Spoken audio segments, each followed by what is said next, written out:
Hello दोस्तों। मुझे उम्मीद है कि आप सभी अच्छे होंगे। दोस्तों, आज भी आपने देखा मार्केट में एक डाउनफॉल देखने को मिला। जो ये सुनामी चल रही है गिरावट की, ये अभी भी कंटिन्यू है। और आज भी आपको गैप डाउन ओपनिंग देखने को मिली। चाहे हम निफ्टी 50 की बात करें, चाहे हम निफ्टी फाइनेंशियल सर्विसेज की बात करें, यहाँ पे भी बड़ी गैप डाउन ओपनिंग देखने को मिली। बैंक निफ्टी की भी बात करेंगे तो यहाँ पे भी आपको बड़ी गैप डाउन ओपनिंग देखने को मिल रही है। और मैंने आपको हमेशा कहा है कि बड़ी रेड कैंडल, बड़ी ग्रीन कैंडल, बड़ी गैप अप ओपनिंग, बड़ी गैप डाउन ओपनिंग, इन चारों चीज़ों से हमें दूर रहना है जब तक कि ये प्लेटफॉर्म क्रिएट नहीं करती। प्लेटफॉर्म किस लिए क्रिएट नहीं करती? क्योंकि एक ये तरह की चलती ट्रेन होती है। और जब भी हम चलती ट्रेन में घुसने की कोशिश करते हैं तो ज़्यादातर हमें दुर्घटना का सामना करना पड़ता है या रिस्क बहुत ज़्यादा रहता है। तो बेहतर क्या है, एक प्लेटफॉर्म बनाने दो। साथ के साथ साइडवेज मार्केट से भी हमें दूर रहना चाहिए। अब यहाँ पे आप देखेंगे कहीं ना कहीं हमें निफ्टी फाइनेंशियल सर्विसेज में काफ़ी ज़्यादा साइडवेज मार्केट देखने को मिला है एक टाइम के बाद।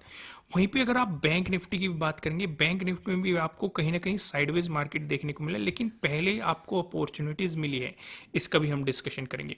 दूसरी चीज, आपको निफ्टी 50 में दोनों तरफ मोमेंटम देखने को मिला है। पहले मार्केट ने डाउनसाइड मोमेंटम दिखाया, फिर साइडवेज मोमेंटम दिखा के इसका ब्रेकआउट दिया, यहाँ पे एक पैटर्न बनाया, और फिर आपको ऊपर की तरफ भी अप्रोच करने के लिए एक बेहतरीन सा मोमेंटम मार्केट में, एक रिकवरी मार्केट में आपको देखने को मिली। निफ्टी 50 का डिस्कशन हम निफ्टी 50 वाली वीडियो में करेंगे। यहाँ पे फोकस करते हैं बैंक निफ्टी में। अब यहाँ पे बैंक निफ्टी में भी ने भी एक लेवल की बहुत ज़्यादा रेस्पेक्ट किया। मैं आपको अभी 5 मिनट के टाइम फ्रेम पे दिखाता हूँ। जो हमारा 44,000 का लेवल था, बैंक निफ्टी ने इसकी बहुत ज़्यादा रेस्पेक्ट की है। अगर आप इस सिनेरियो पे फोकस करेंगे, पहले मार्केट यहाँ पे रेजिस्टेंस की तरह एक्ट करता रहा, ब्रेकआउट देने की कोशिश करता रहा, और यहीं पे आपके लिए एक अपॉर्चुनिटी क्रिएट हुई। हालांकि आपके लिए एक अपॉर्चुनिटी यहाँ पे भी बनी है जब मार्केट ने अपने ट्रेडिंग डे लो का ब्रेकडाउन दिया था, और एक रिट्रेसमेंट मार्केट ने यहाँ पे बनाया था। यहाँ पे भी आपको मार्केट ने अपॉर्चुनिटी दी, फिर वापस आया, 44,000 लेवल की फिर से रेस्पेक्ट की, और यहाँ पे मार्केट ने डबल टॉप भी बनाने की कोशिश की, और फिर से आपको एक गिरावट मार्केट ने दिखाई है। और फिर से जाके मार्केट ने अभी भी लास्ट टाइम में इसी लेवल की रेस्पेक्ट कर रहा है। अब इस लेवल पे मैं इतना ज्यादा फोकस क्यों कर रहा हूं, वो आपको अभी आइडिया लग जाएगा। मैं आपको वन डे के टाइम फ्रेम पे लेके चलता हूं। दरअसल मैं आपको काफी दिनों से एक चीज समझा रहा था कि मार्केट में गिरावट आई और फिर मार्केट एक रेंज में चला गया। ये डिस्कशन हम कर रहे थे। उसके बाद हम डिस्कशन ये कर रहे थे कि या तो मार्केट ब्रेकआउट दे दे या फिर ब्रेकडाउन दे दे। भाई जिस भी तरफ मार्केट अगर ब्रेकआउट देगा तो ऊपर की तरफ यानी कि पॉजिटिव साइड हम एग्रेसिव बाइंग के बारे में सोच सकते हैं, या अगर मार्केट ने ब्रेकडाउन दे दिया तो हम नेगेटिव साइड पोजीशंस के बारे में सोच सकते हैं। लेकिन नेगेटिव साइड एक प्रॉब्लम आ चुकी है। अगर आप यहाँ पे देखेंगे, हमें सपोर्ट काफी नजदीक नजर आ रहे हैं। एक तो इंपॉर्टेंट सपोर्ट मार्केट के लिए ये है जो मार्केट को रोक सकता है, यानी कि 43,600 के अराउंड ये एक इंपॉर्टेंट सपोर्ट हमें दिखाई दे रहा है।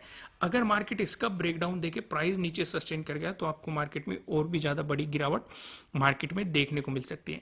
लेकिन अगर हम इस लेवल पे फोकस करेंगे, अगर आप इस सिनेरियो पे देखेंगे, मार्केट पहले भी कई बार आ चुका है, सपोर्ट लेके वापस जा चुका है। अगर आप यहाँ पे देखेंगे, जब मार्केट में ये गिरावट आई थी, मार्केट ने इसी जोन पे सपोर्ट लेके आपको एक बेहतरीन सा मोमेंटम दिखाया था, अपने ऑल टाइम हाई को भी मार्केट ने टच किया था। अगर आप यहाँ पे देखेंगे, और फिर से मार्केट इसी लेवल के आसपास आपको आता हुआ दिखाई दे रहा है। तो अब देखना यह है कि इस लेवल की रेस्पेक्ट करके मार्केट फिर से आपको बाउंस दिखाता है या फिर इसका ब्रेकडाउन देके मार्केट नीचे की तरफ चलता है। अगर मार्केट इसका ब्रेकडाउन देके नीचे की तरफ चलता है तो आपको मार्केट में और भी ज्यादा गिरावट देखने को मिल सकती है। हालांकि हम इस चीज को थोड़ा सा समझने की कोशिश करेंगे। अब यहाँ पे एक चीज और समझो। अगर आप बात करेंगे निफ्टी 50 की, मैं आपको एक झलक दिखा देता हूं। निफ्टी 50 में काफी बेहतरीन मार्केट में गिरावट आई और फिर एक हमें रिकवरी की फेज देखने को मिलेगी। अगर आप वन डे के टाइम फ्रेम पे देखेंगे, आपको काइंड ऑफ इस तरह की कैंडल वहां पे दिखाई देगी, यानी कि काफी बेहतरीन रिकवरी दिखाई दे रही है। अब इसका मतलब ये नहीं होता कि आप बाइंग साइड कैरी फॉरवर्ड करने लग जाओ। वहीं पे अगर आप बैंक निफ्टी का चार्ट देखेंगे, इसमें भी आपको बायर्स एक्टिव होते हुए दिखाई दे रहे हैं। नीचे की तरफ आप देखेंगे, नीचे की तरफ से आपको एक काफी बेहतरीन मोमेंटम दिखाई दे रहा है। लेकिन फिर भी यहाँ पे आपको ये सोच के नहीं चलना है कि यहाँ से एक पॉजिटिव मोमेंटम मार्केट में आ जाएगा या पॉजिटिव मोमेंटम की शुरुआत हो चुकी है, क्योंकि जो पहले आपके लिए इंपॉर्टेंट सपोर्ट बने हुए थे अब वो आपके लिए रजिस्टेंस की तरह एक्ट करेंगे। जितने मजबूत ये सपोर्ट थे उतनी ही मजबूत ये रजिस्टेंस की तरह एक्ट करने की इनकी पॉसिबिलिटीज बढ़ जाएगी, क्योंकि मैंने आपको पहले ही बताया हुआ है अगर कोई इंपॉर्टेंट सपोर्ट है उसका ब्रेकडाउन मिलता है तो वो एक इंपॉर्टेंट रजिस्टेंस के रूप में एक्ट कर सकता है। तो इस चीज को आपको थोड़ा सा समझ के चलना पड़ेगा। यानी कि जो आज का हमारा डे हाई रहेगा ये हमारे लिए काफी इंपॉर्टेंट एक रेजिस्टेंस की तरह एक्ट करेगा। अगर मार्केट इसका ब्रेकआउट दे देता है तो मार्केट फिर से इसी फेज में एंटर हो जाएगा जहां पे मार्केट हमें साइडवेज मोमेंटम दे रहा था। इस चीज को आपको थोड़ा सा समझना पड़ेगा। यानी कि अब पूरा खेल 44,000 के लेवल के ऊपर होने वाला है कि इससे ऊपर प्राइस सस्टेन करेगा या फिर इससे नीचे प्राइस सस्टेन करेगा। अगर नीचे प्राइस सस्टेन करता है और आज के डे लो का ब्रेकडाउन देता है तो फिर आपको मार्केट इस सपोर्ट जोन में आता हुआ दिखाई दे सकता है, पॉसिबिलिटीज बढ़ जाएगी। लेकिन 44,000 के ऊपर अगर प्राइस सस्टेन कर गया और इसके जो आज का डे है इसका ब्रेकआउट कर गया तो मार्केट फिर से साइडवेज फेज में एंटर हो जाएगा। यहाँ तक चीजें समझ में आई दोस्तों। अब मैं आपको एक और अनाउंसमेंट कर देता हूँ। काफी दिनों से आपको सिंगल वीडियोस मिल रही थी, उसके पीछे एक बहुत सारे रीजन थे। एक रीजन ये भी था कि हम अपने नए वाले चैनल पे काम कर रहे थे, जो कि हम पहले भी कर चुके हैं। इस पे आपको पहले वीडियो प्रोवाइड की जा चुकी है। यहाँ पे आपको इन्वेस्टमेंट से रिलेटेड चीजें प्रोवाइड की जाएगी। ये सिंपल चीजें जैसे पर्सनल फाइनेंस समझाया जाएगा। जैसे पहली वीडियो प्रोवाइड की गई है अपनी लाइफ का पहला 1 करोड़ कैसे कमाएं, इस पे काफी कुछ डिस्कशन किया गया है। आपको काफी चीजें लाइफ की रियलिटी थोड़ी सी या कैलकुलेशन की थोड़ी सी रियलिटी समझाने की कोशिश की गई है और आपको किस तरीके से काम करना चाहिए वो समझाने की कोशिश की गई है। आप इस चैनल को यूट्यूब पे भी सर्च कर सकते हैं, नहीं तो नीचे डिस्क्रिप्शन में मैं लिंक दे दूंगा, वहां से जाके अगर आपने इसे सब्सक्राइब नहीं किया है सब्सक्राइब कर लीजिए। अगर आप फाइनेंस से रिलेटेड वीडियोस देखना चाहते हैं तो आप इस वीडियो को भी जाके देख सकते हैं। और हम वीकेंड पे प्लान करेंगे या रोज आपको एक वीडियो प्रोवाइड कराने की कोशिश करेंगे, अभी डिसाइड कर रहे हैं हम किस तरीके से। नहीं तो हर 2 दिन में हम कोशिश करेंगे आपको एक वीडियो मिल जाए। कोशिश करेंगे 1 डे की कि पर डे आपको एक पर्सनल फाइनेंस से रिलेटेड वीडियो मिलती रही। फिलहाल नीचे डिस्क्रिप्शन में आपको इस चैनल का लिंक मिल जाएगा। अभी बहुत सारी चीज़ें हम प्लान कर रहे हैं, उनमें से एक चीज़ ये थी कि जिस वजह से आपको कम वीडियोस प्रोवाइड की जा रही थी। दरअसल हम कंटेंट तैयार कर रहे थे, चीज़ें तैयार कर रहे थे, चैनल का तरीका तैयार कर रहे थे, बहुत सारी चीज़ों पे काम कर रहे थे। तो उस वजह से जिससे कि आपको और भी चीज़ें साथ साथ समझाई जा सके, इन्वेस्टमेंट से रिलेटेड बहुत सारी चीज़ें प्लान कर रहे हैं हम। धीरे धीरे आपको सारी चीज़ें बता देंगे। फिलहाल आप उस चैनल को अगर आप इन्वेस्टमेंट से रिलेटेड वीडियोस देखना चाहते हैं तो पर्सनल फाइनेंस को समझना चाहते हैं तो आप उस चैनल को सब्सक्राइब कर सकते हैं। आइए 15 मिनट के टाइम फ्रेम पे कुछ नज़र डालते हैं। जैसे कि मैंने आपको बताया कि यहाँ पे आपको एक बेहतरीन सी गैप डाउन ओपनिंग देखने को मिली। अब काफी लोग गलती क्या करते हैं उस चीज को समझ लो। भाई बड़ी गैप डाउन ओपनिंग को एक ट्रेन को रुकने दो। रुकेगी किस तरीके से? वो मैंने आपको 2 तरीके बताए हुए हैं। या तो वो क्या करेगी, अगर ट्रेन चल रही है वो कुछ रिट्रेसमेंट लेगी और फिर चलेगी, आपको बेहतरीन सा प्राइस एक्शन बना के देगी, पहला तरीका। दूसरा, अगर ट्रेन चल रही है तो वहीं पे रुक जाएगी, आपको एक साइडवेज मोमेंटम देगी। इस साइडवेज मोमेंटम में पॉसिबिलिटी हो सकती है, जो मैंने आपको 4 पैटर्न समझाए हुए हैं, ट्रायंगल वाले पैटर्न, ट्रेंड लाइन से मिलकर बना हुआ पैटर्न और पैरेलल पैटर्न, इसकी पॉसिबिलिटीज हो सकती है। हर पॉसिबिलिटी रहती है कि साइडवेज मार्केट में आपको कहीं ना कहीं ये देखने को मिल जाते हैं। फिर इनके ब्रेकआउट या ब्रेकडाउन पे आपको काम करना होता है, ये अगर आपको ये दिखाई दे रहे हैं। दूसरी चीज समझ में आई। दूसरी, आपके वे भी डाउट क्लियर हो गए होंगे। मैंने 1 डे के टाइम फ्रेम पे आपको दिखाया कि क्या गिरावट कंटिन्यू रहेगी, क्या रिकवरी आएगी, क्या बायर्स एक्टिव हो गए हैं, क्या और भी ज़्यादा गिरावट आएगी। ये सारे डाउट मैंने आपको 1 डे के टाइम फ्रेम पे क्लियर कर दिए। एक हल्का सा मैं आपको फिर से आइडिया दे देता हूँ। इंपॉर्टेंट सपोर्ट ये बनेगा, अगर इसके नीचे मार्केट ने ब्रेकडाउन देके प्राइस नीचे सस्टेन कर गया तो और भी ज़्यादा गिरावट देखने को मिलेगी। अगर मार्केट अपने आज के यानी कि जो कि हमारे कल के लिए क्या बन जाएगा, प्रीवियस डे हाई, इसका ब्रेकआउट देता है तो मार्केट फिर से उसे साइडवेज फेज में एंटर हो जाएगा। दूसरी चीज, यहीं पे भी मार्केट साइडवेज मोमेंटम दिखा सकता है। क्यों दिखा सकता है वो चीज मैंने आपको समझा दी, क्योंकि जो इंपॉर्टेंट सपोर्ट था ब्रेकडाउन मिलता है तो वो एक रेजिस्टेंस की तरह एक्ट कर सकता है। तो इस चीज को आपको समझना पड़ेगा। अगर वॉल्यूम कम आया तो मार्केट आपको यहीं पे ही रेजिस्टेंस की तरह एक्ट करता हुआ दिखाई देगा, लेकिन अगर ज्यादा अच्छा खासा वॉल्यूम आ गया तो ब्रेकआउट करके मार्केट फिर से इस फेज में एंटर हो जाएगा। तो जब तक मार्केट ऊपर नहीं निकलता है 45,000 के, प्राइस ऊपर सस्टेन नहीं करता है तब तक आपको एग्रेसिव बाइंग बिल्कुल भी नहीं करनी चाहिए। इस चीज़ को आपको थोड़ा सा समझना पड़ेगा। आइए वापस वहीं पे चलते हैं फिर से 15 मिनट के टाइम फ्रेम पे। दरअसल यहाँ पे चीज़ों को समझ लेते हैं, पहले चीज़ें मार्क कर लेते हैं। ये क्या होगा हमारा प्रीवियस डे हाई, ये क्या हो गया हमारा प्रीवियस डे लो, ये क्या हो गया हमारा प्रीवियस डे क्लोजिंग। अगर मार्केट फ्लैट ओपन होकर आपको पॉजिटिव मोमेंटम दिखाता है, दोस्तों आगे का डिस्कशन करने से पहले मैं आपको बता दूं, आपके लिए किसी भी तरह का ना तो कोई बाय रिकमेंडेशन है ना ही कोई सेलिंग रिकमेंडेशन है। ये जस्ट एजुकेशनल पर्पज से बनाई गई एनालिसिस वीडियो है। इन्वेस्ट करने से पहले आपको अपनी रिसर्च करनी है, अपने इन्वेस्टर की सलाह लेनी है, क्योंकि प्रॉफिट भी आपका होने वाला है, लॉस की जिम्मेदारी भी आपको अपने आप लेनी है।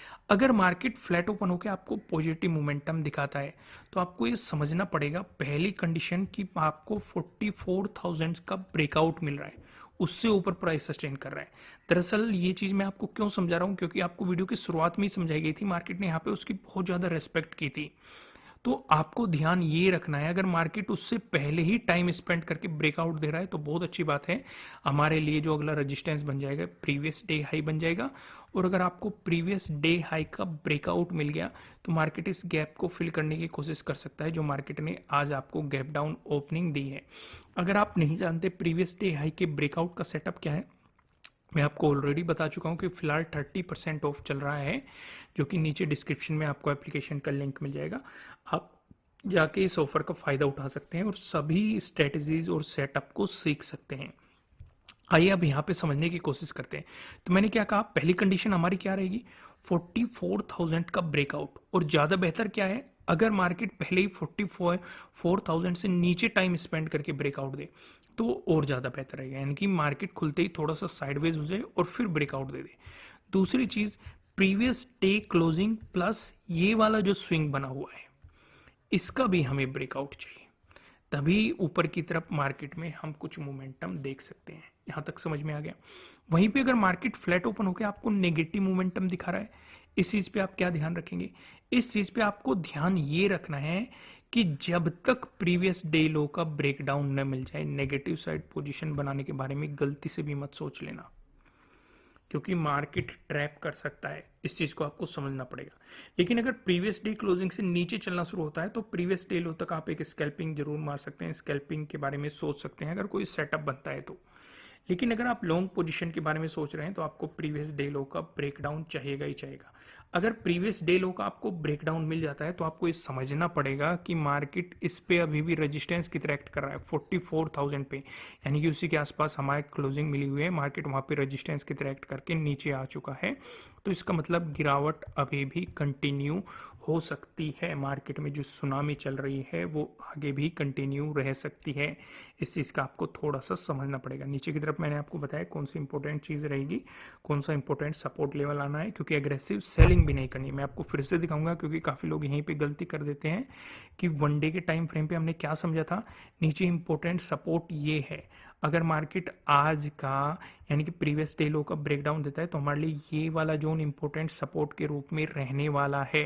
तो इसका मतलब एग्रेसिव सेलिंग करके भी नहीं बैठना है, क्योंकि पहले भी मार्केट यहाँ पे सपोर्ट लेके बाउंस कर चुका है, मार्केट के लिए कोई नई चीज नहीं है। तो फिर से आपको यहाँ पे सपोर्ट देखने को मिल सकता है।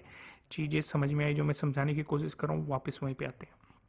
अगर मार्केट आपको गैप अप ओपनिंग देता है, इस सिनेरियो पे क्या करेंगे, इस सिनेरियो पे हमारे लिए पहली कंडीशन क्या थी, 44,000 से ऊपर प्राइस सस्टेन करना चाहिए। तो इसका मतलब मार्केट इससे तो ऊपर चला गया, 44,000 से ऊपर चला गया अगर गैप अप ओपनिंग दी। तो इस सिनेरियो पे हम क्या करेंगे, हम ये देखेंगे कि प्रीवियस डे हाई से कितनी दूर या कितनी नजदीक आपको गैप अप ओपनिंग मिल रही है। अगर इसी के आसपास आपको गैप अप ओपनिंग मिल रही है, मार्केट ब्रेकआउट देता है, प्राइस सस्टेन करता है, तो प्रोबेबिलिटी हो सकती है कि मार्केट इस गैप को फिल करे। ठीक है।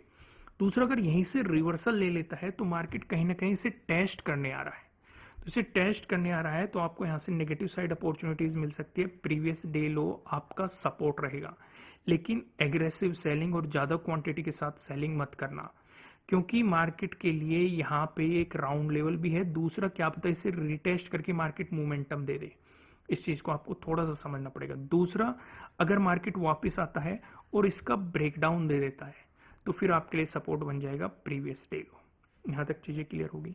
वहीं पे अगर मार्केट आपको गैप डाउन ओपनिंग दे देता है, इस सिनेरियो पे क्या करेंगे, इस सिनेरियो पे हम पूरा फोकस करेंगे प्रीवियस डे लो पे। जैसे कि मैंने आपको बताया था, अगर फ्लैट ओपन हुआ, मार्केट में नेगेटिव मोमेंटम हुआ, तो एग्रेसिव सेलिंग जब तक मत करना जब तक प्रीवियस डे लो का ब्रेकडाउन नहीं मिल जाता।